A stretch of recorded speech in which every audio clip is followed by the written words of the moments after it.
amigos. Hoje estamos aqui para um bate-papo rápido e informal sobre o tema do oficialato. Vamos discutir tanto a questão dos presbíteros como a dos diáconos. Esse estudo está sendo patrocinado pelo grupo de estudos de Cosmovisão Calvinista. Hoje temos aqui o André. Oi, André, tudo bem? Tudo jóia. Então já vamos começar aqui com a primeira pergunta, que diz: o que é um presbítero? Bem, em primeiro lugar, quero realmente dizer a importância de discutir esse tema.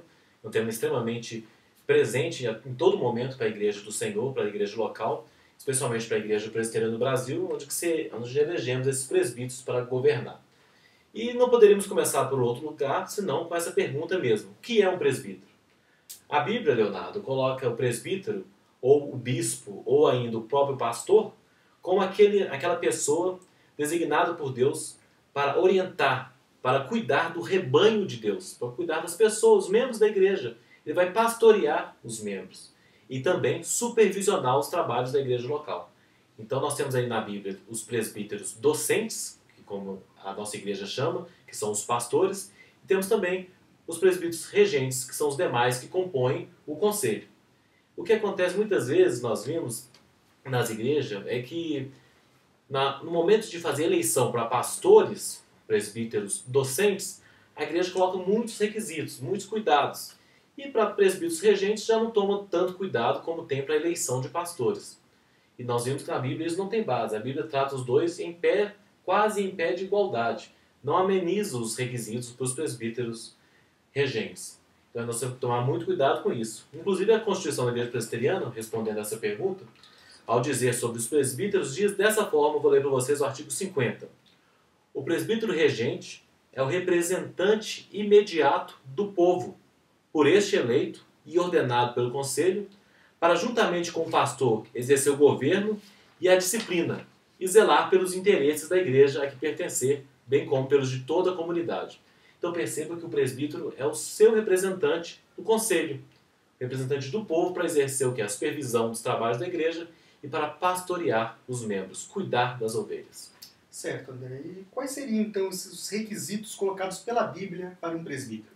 Bem, Leonardo, a Bíblia coloca vários requisitos para os presbíteros, tanto docentes, pastores, como nós já vimos, quanto regentes. Esses requisitos estão principalmente em 1 Timóteo 3 e em Tito.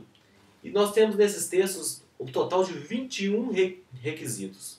No livro de Tito nós temos 7 requisitos. Em Timóteo, nós temos outros 5 e 9 comuns aos dois textos. Para facilitar o entendimento de que é esses requisitos, nós também vemos que nós classificamos esses requisitos em 4 diferentes categorias, como requisitos sobre caráter, requisitos sobre comportamento, requisitos sobre a família, a vida conjugal e requisitos sobre as habilidades e conhecimento deles. Mas antes de entrar nesses requisitos, Leonardo, é muito importante a gente atentar para um fato que muitas vezes não é posto para a igreja. Que a Bíblia, ao falar sobre o oficial de presbítero, o oficialato do presbítero, ela diz que a pessoa o quê? Quando almejar essa função, ela excelente obra almeja. Vemos aqui, eu inclusive anotei para nós podermos dar uma lida rápida, em 1 Timóteo 3,1 diz assim: se alguém aspira ao episcopado, excelente obra almeja. Vemos aqui que o presbítero, a pessoa, o candidato ao presbiterato, precisa desejar, ter vontade. É uma posição ativa do coração da pessoa que Deus, o Espírito Santo, colocou no coração dela. Ela deve querer ser presbítero. Porque muitas vezes, Leonardo, acontece nas igrejas, a gente vê as pessoas insistindo para alguém ser presbítero, para alguém tentar a reeleição de presbítero, tentar convencer a pessoa a continuar a exercer ou a começar a exercer a função. E isso é errado. A pessoa deve desejar, almejar o episcopado, como diz a Bíblia. E um texto mais claro ainda sobre isso é 1 Pedro, que diz: pastoreai o rebanho de Deus que há entre vós, não por constrangimento, mas espontaneamente como Deus quer. Ou seja, precisamos orar para que Deus desperte no coração dos candidatos a vontade de exercer o oficialato. Sim, é muito importante mesmo isso. Mas dentro daqueles grupos que você classificou, com relação aos requisitos que devem ter um presbítero, o primeiro grupo é sobre a questão do caráter. O que envolve mesmo essa questão do caráter para o presbítero? Então, eu organizei aqui para a gente, no meu resumo, várias características de cada um desses grupos. Com relação ao caráter, a Bíblia diz que o presbítero precisa ser temperante, ter domínio de si próprio, porque uma pessoa que vai governar a igreja precisa primeiro saber governar a si próprio. Não é crível colocar uma pessoa que não tem domínio próprio para dominar, para supervisionar os trabalhos da igreja. Também precisa de uma pessoa não violenta, cordata, porque ela vai estar lidando com pessoas o tempo inteiro, precisa ser uma pessoa cordata, né? E não arrogante nem irascível. E, por fim, um inimigo de contendas. O que é um inimigo de contendas? É aquela pessoa que fica sentada em seu canto, não se envolve nas questões, nas confusões? Não, é claro que não. A gente vê que a Bíblia coloca um requisito ativo. O candidato ao presbiterato precisa ser inimigo das contendas, ou seja, ele viu contenda, ele precisa ser um pacificador, uma postura ativa de ir lá, conversar, dialogar, tentar chegar a um denominador comum, colocar ali os preceitos da palavra de Deus para encerrar com aquela contenda. Não é uma postura passiva, uma pessoa que não se envolve, uma pessoa que não sabe conversar, que não sabe pacificar. Precisa ser um inimigo de contendas. O inimigo ele vai atrás das contendas para encerrar com elas e preservar a boa saúde do corpo ali da Igreja de Cristo. Certo, André. Agora, com relação aos hábitos e comportamentos dos presbíteros. Sim, com relação aos hábitos e comportamentos, nós temos mais alguns requisitos que eu vou ler para vocês aqui. Ele precisa ser uma pessoa irrepreensível. Isso não quer dizer que é uma pessoa perfeita, porque ninguém é perfeito. A perfeição é uma característica do ser de Deus. Mas irrepreensível no sentido que é uma pessoa que não vive em pecado. Uma pessoa piedosa ali que vive na obediência da palavra de Deus, que não pode ser acusado de alguma coisa, de alguma prática que vai envergonhar o corpo de Cristo. Precisa ser sóbrio, modesto, não dado ao vinho, não avarento, cobiçoso de torpe ganância. Uma pessoa avarenta não tem condições de administrar uma igreja, né, de ser um bom mordomo. Tem um bom testemunho dos de fora, para não gerar escândalo, inclusive, e para não cair, como a Bíblia diz, no opróbrio e no laço do diabo. Precisa ser amigo do bem. Muitas vezes na igreja nós vemos que a igreja elege presbíteros amigo de mim. Não, a Bíblia diz que precisa ser amigos do bem. Quando eu estiver errado, ele vai vir me corrigir. Porque ele é amigo do bem, antes de ser um amigo de mim. E também uma pessoa justa e piedosa, que são os requisitos colocados aí quanto ao comportamento do presbítero. Exatamente. E com relação à situação familiar e conjugal? Com relação a esse terceiro grupo das necessidades ou requisitos na vida familiar e conjugal, a Bíblia diz que ele precisa ser um esposo de uma só mulher, hospitaleiro, uma pessoa que recebe bem as pessoas, uma pessoa que governe bem a sua casa. Porque, Leonardo, como uma pessoa vai governar sobre a igreja se a sua própria casa, a sua esposa e seus filhos, ele não consegue governar? Muitas vezes nós vemos, como já alguns estudos mostraram, muitos homens que são realmente capachos dentro de casa. Eles não governam a sua casa. E querem governar a igreja do Senhor. Ou seja, a Bíblia terminantemente proíbe isso. E que também que tenham filhos crentes. Que não sejam motivos, né, de escândalo, de motivos de vergonha para a igreja do Senhor. Precisam ter doutrinado os filhos na palavra de Deus, na sã doutrina. Certo. E por último aqui, André, é com relação às habilidades e competências. Quais as habilidades e competências que um presbítero deve ter? Sim, a Bíblia deixa muito claro que esse cargo são aquelas pessoas que se afadigam na palavra e no ensino. Se afadigam, se cansam de estudar, de buscar a palavra de Deus. Precisam ser aptos a ensinar. Um bom presbítero é um bom mestre, é um bom professor. Na hora de você escolher, na hora de você pensar, meditar sobre a escolha do presbítero, você tem que ver uma pessoa que é apegada à palavra, fiel, como diz a Bíblia. Uma pessoa apegada, que sabe a sã doutrina, conhece a doutrina da igreja, conhece os ensinamentos, conhece os símbolos de fé, que já leu a Bíblia. Tem candidatos a presbíteros que nunca leram a Bíblia toda. Isso não pode acontecer. Precisa ser uma pessoa que esteja dentro da palavra de Deus, conhecedor dessa palavra, apto a ensiná-la e apto, inclusive, a Bíblia diz, a convencer as pessoas que o tentarem contradizer.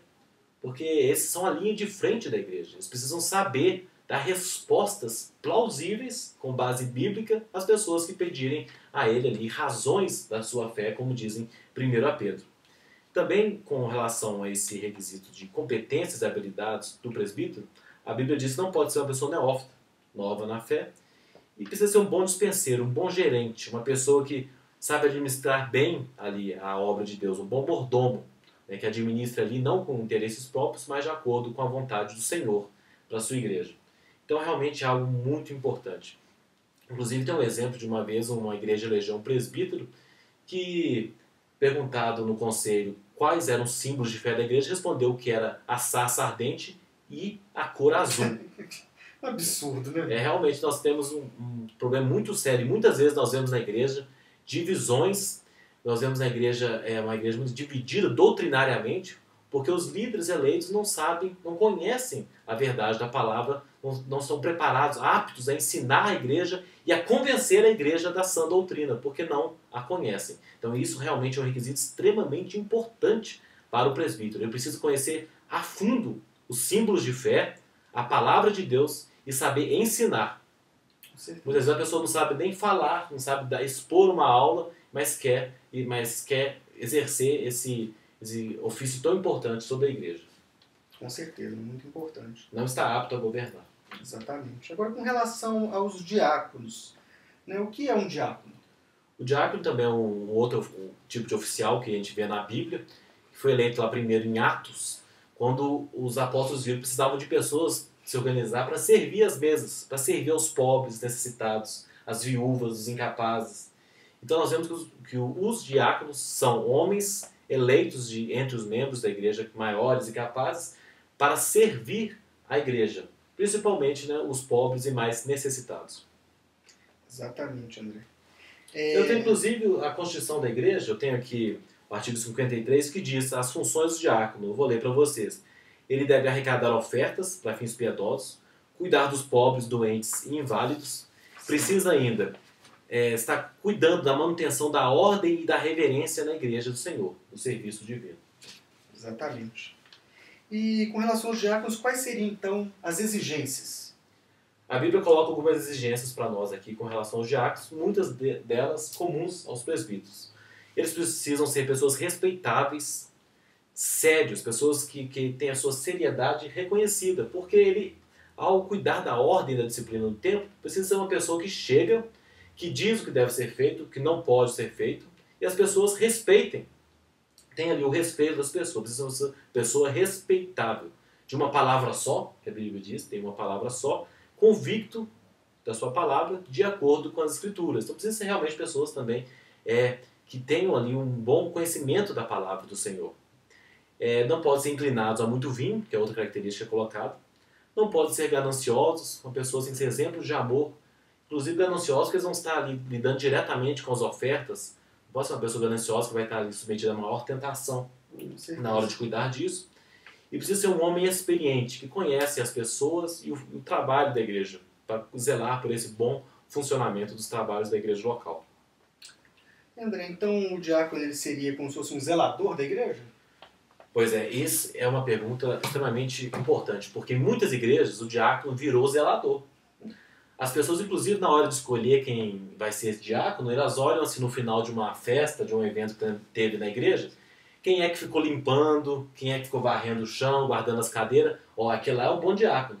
Irmãos, muito cuidado com isso, porque eu varrer depois de um evento, limpar, é assim, talvez uma função do diácono ali, de cuidar, de zelar pela ordem. Mas isso é mais um exemplo de educação do que um exemplo de chamado para o diaconato. Porque nós vemos aqui que o diácono precisa ser uma pessoa piedosa, que vá cuidar das pessoas necessitadas. Os diáconos foram eleitos para isso em Atos dos Apóstolos, para que vocês quiserem ler lá. Então é extremamente importante a gente não transformar o diácono em somente aquela pessoa que abre e fecha a igreja e limpa a igreja.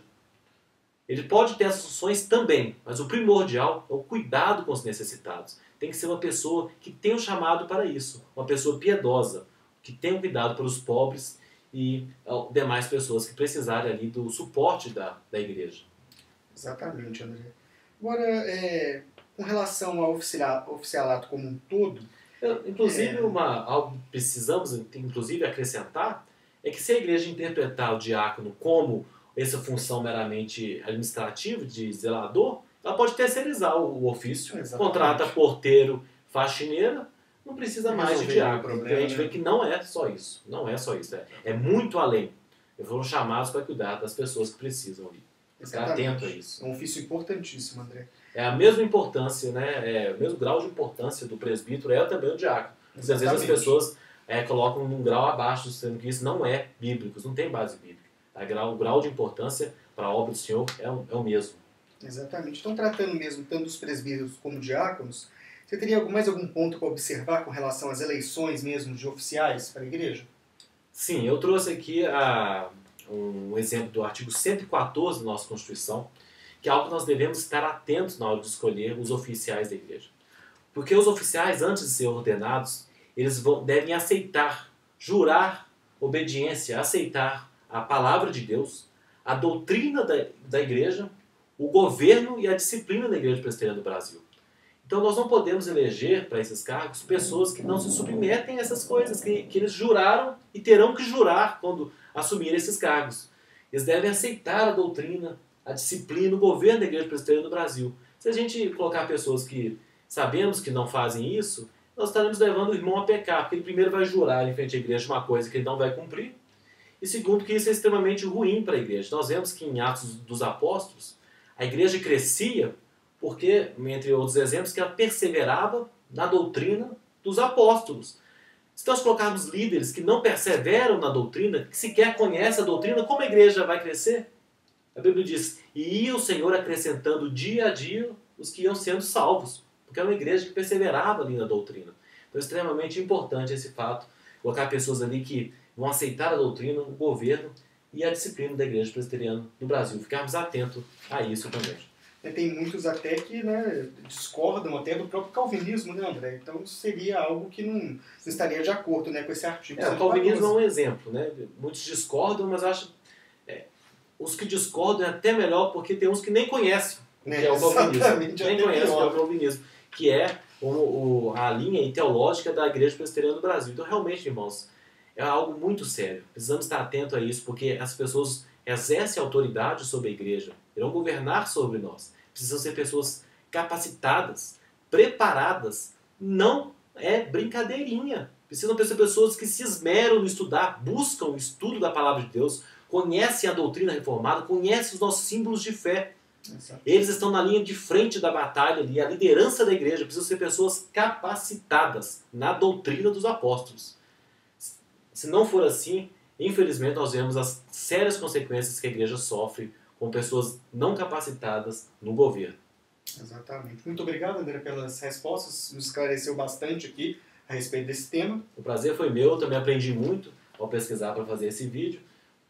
E realmente espero que possa ajudar a todos aí, não só nas eleições, mas também no dia a dia da igreja, a saber identificar e que a igreja saiba preparar essas pessoas também. Preparar pessoas para exercer esses cargos. Muitas igrejas têm até classes de escola dominical para as pessoas que têm esse chamado e irem se preparando para isso. Com certeza. É muito importante e interessante. Então, obrigado a todos que estão aqui assistindo conosco. Se tiver mais alguma dúvida com relação a esse tema, pode enviar um e-mail para nós, que é cosmovisãocalvinista@gmail.com. Um abraço.